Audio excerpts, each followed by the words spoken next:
Brilliance Audio.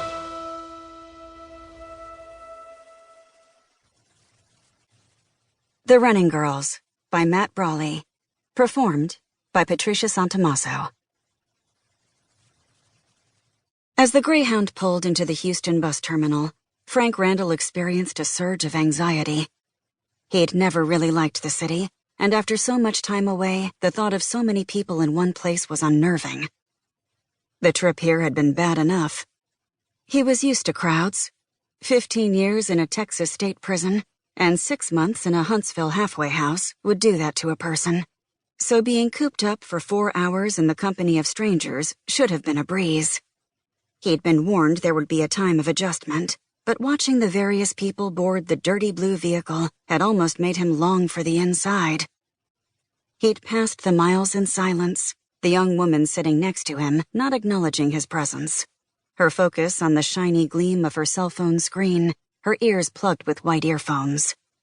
As the Texas wasteland scrolled by his window, Randall had searched for clues as to how the world had changed. They'd had television and access to the internet inside, so the new styling of the motor vehicles and the haircuts of those riding inside them didn't faze him. Even the fascination with screens wasn't a surprise. He'd read articles about the new obsession with cell phones and tablets. He'd even developed a little obsession of his own, signing up to every educational class he could inside, the majority of which were conducted via online learning. What use is that learning now? He thought, as he struggled down the stairs of the bus, his right foot catching on the metal lip, jarring his leg, broken inside, and almost sending him tumbling. The driver made no move to help, his only response an accusatory glare as he pointed to the pile of bags at the foot of the bus, as if he knew where Randall had been these last 16 years and the reason for his incarceration. Randall hobbled over to the luggage, his leg and back muscles tight. He was about to grab his duffel bag when the young woman who'd sat next to him pushed through to retrieve a pink monstrosity of a suitcase.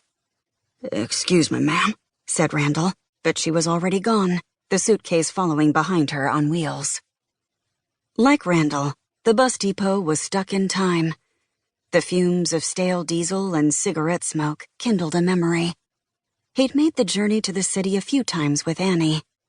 Unlike him, she'd liked the hustle of the place. The last time they'd visited, they'd spent the night catching an Astros game before spending a few hours in some trendy bars that had made him feel lost. Annie's appetite for life had always surpassed his, and he'd often wondered how she'd hacked their life together.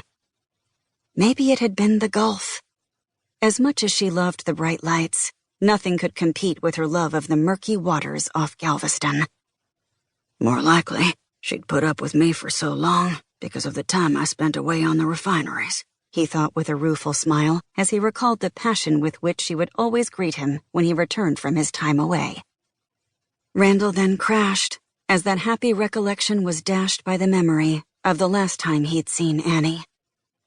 That catastrophic argument that had resulted in Annie striking him before she'd taken Herbie on a walk she'd never returned from.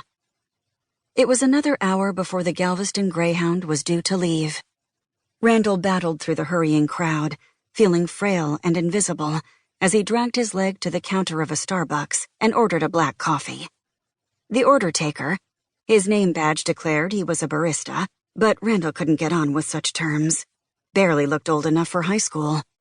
When he asked Randall for his name, Randall's first response was to clam up, as if it was some sort of a test.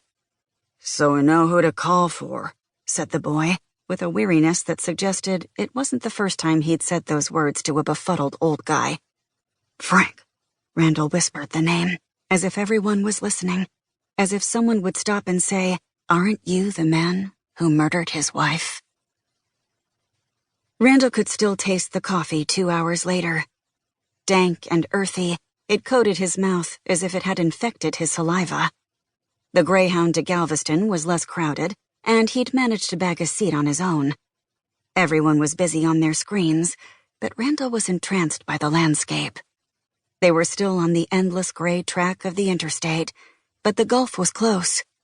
He felt it in his blood, imagined the smell of salt in the air beyond the confines of the bus.